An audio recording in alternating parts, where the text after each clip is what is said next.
Since the tissues and organs of the body consist of only two elements, cells and cell products, both deserve careful and thorough study.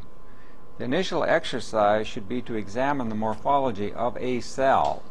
The following observations should be made in examining a variety of cell types. 1. Shape of the cell. 2. Size of the cell. 3. Shape, size, and position of the nucleus, and identification of the nucleolus, if present in the nucleus. It is absolutely essential that the boundary of the cell and the nucleus be clearly defined. To help in this endeavor, examine a section of the ovary. The ovary contains extraordinarily large cells referred to as ova. This is a section of the ovary. This is the external boundary of the ovary on this particular section, located at and indicated by the arrow. If one proceeds into the cortical region of the ovary, a narrow band of cells can be found. These are the ova. The ova are these extraordinarily large spherical cells as indicated at the tip of the pointer. Go down and examine these particular large cells in detail at higher magnification. These large spherical structures here are individual cells, one being located at the tip of the pointer, another located here, another here, another there, and so on and so forth. So these are extraordinarily large cells to clearly identify or have organized in your own mind what these structures. Looking at this particular field, once again at increased magnification, this structure here indicates the perimeter or the overall circumference of an individual cell. So this indicates a cell. This structure here is representative of a cell. This is this large spherical structure, and this one over here as well. What can be demonstrated in this particular field is the cytoplasm of a cell, the nuclear envelope, which begins at approximately this location, indicating the nucleus located here, and then this dense round structure within the center of the nucleus actually represents the nucleolus. Similar structures can be demonstrated or seen in this particular ovum as indicated by the pointer. Note another feature that is shown in this particular field. Not all of the ova show a nucleus or a nucleolus. And in this particular case, we only have a grazing section to the nucleus, and in this particular section of this oocyte, the nucleus is absent. Absent only from the field of view, because these cells are so large and spherical in shape that once a section comes through them, it may go on either side of the nucleus, and it is not visible in a two-dimensional section. Now, having made those observations, move the field on your particular section and look at yet smaller cells. This band of structures here, as indicated by the pointer once again, is a collection of several cells. Nonetheless, the nuclei can be made out quite clearly, as well as on occasion the nucleolus, as shown here, or perhaps here and here. Find a field similar to this one and examine it in detail. At increased magnification, several features can be illustrated. Once again, identify the nucleus, the boundary of the cytoplasm, which is approximately here, and nucleoli if they are present. Note that in some regions the cells are closely packed together and cytoplasmic boundaries cannot be discerned. When this condition is encountered, use the profile of the nucleus to give you a sort of an indication of the overall shape of the cell. So this is the individual nucleus of a cell. The cytoplasmic boundaries are very indistinct, but are approximately here. So when this type of a case is encountered, use the nuclear profile as an indicator of the shape of the cell, and the cytoplasmic boundaries are somewhat estimated, though they can be seen a little bit in some of these cells. Having done that, go to an example that is perhaps even a little bit more difficult. If we retrace our steps and begin or go to where we begin our observations. This entire field is comprised of cells closely packed together. This is the initial oocyte that was examined, showing very clearly the approximate region of the nuclear envelope, the nucleus, nucleolus, and then cytoplasm going out to about this, where the tip of the arrow is indicating.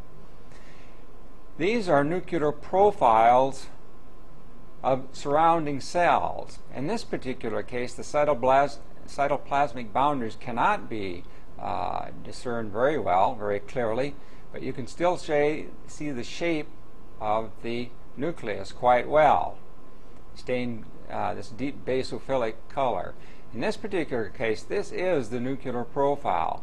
The cytoplasmic extent cannot be determined visually, and one assumes that this is a spindle, this nucleus belongs to a spindle-shaped cell, and its cytoplasmic boundaries probably extend from here out to here, and it's a spindle-shaped cell, as are all these, as indicated by the pointer, cut at different angles.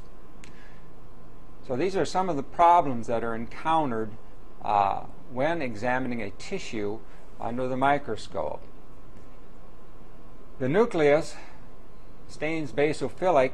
Usually when one sees a sort of a clumped nuclear pattern, this clumped, deep colored material is referred to as heterochromatin. The lighter type of material in the background, the more active form of DNA, is oftentimes referred to as euchromatin. Another excellent place to look in the examination of very large cells is within the spinal cord.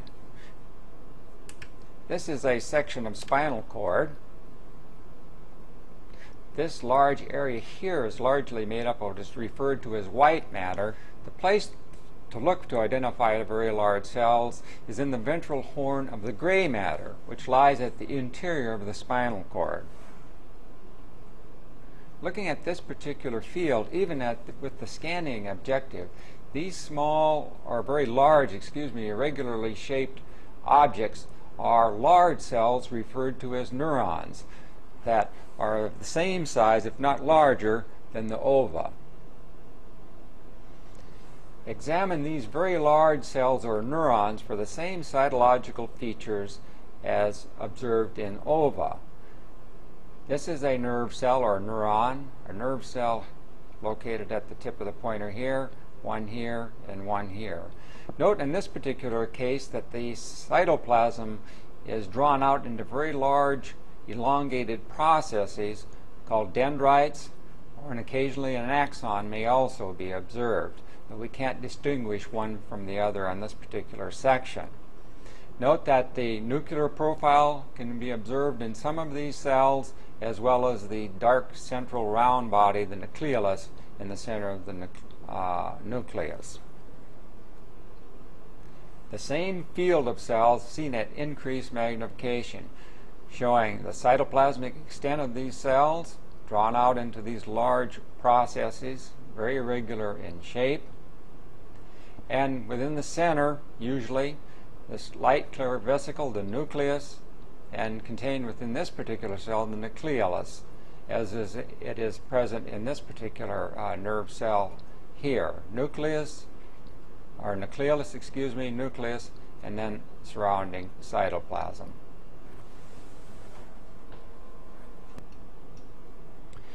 When examining tissues and cells, one must keep a mental profile of any cell division or mitotic profiles that are observed.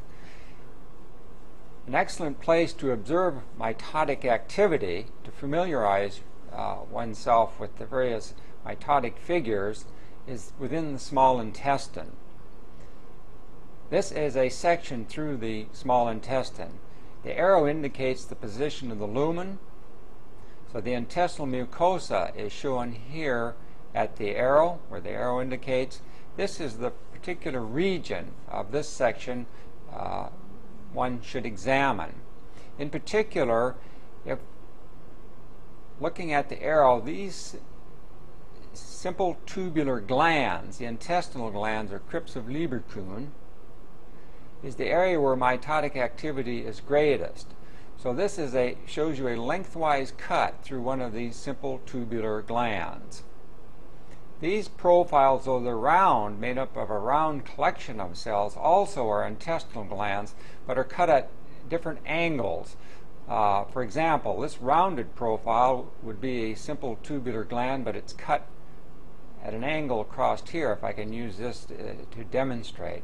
So look within the epithelium, or the cells making up the wall of these simple tubular glands, for the mitotic figures. This represents at increased magnification a simple tubular gland, as indicated by the pointer.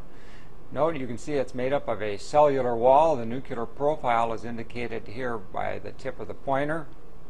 And the cytoplasmic extent of these cells is also shown, which reaches about this far. Even at this magnification and intermediate power, numerous dark, intense staining objects can be made out. These are the chromosomes of several mitotic figures. Let's look at these at increased magnification. This is that same tubular gland seen at increased magnification. The nuclei making up this gland are located, of cells making up this gland, are located here. The cytoplasmic extent goes to about the tip of the arrow, right along this boundary. This is a mitotic figure, as is this one, and as is these over here, and these intense bodies. So these intense bodies are actually the chromosomes. What is shown in this particular field is early anaphase, later anaphase. The cytoplasmic extent of these this dividing cell is about the extent of the cytoplasm is where the pointer is indicating. One chromosomal mass for this daughter cell located here, the other one here. So this is roughly an earlier anaphase, a late anaphase, and then perhaps where the chromosomes are starting to dissolve here a little bit, separating into two different cells, probably a late telophase at that particular location.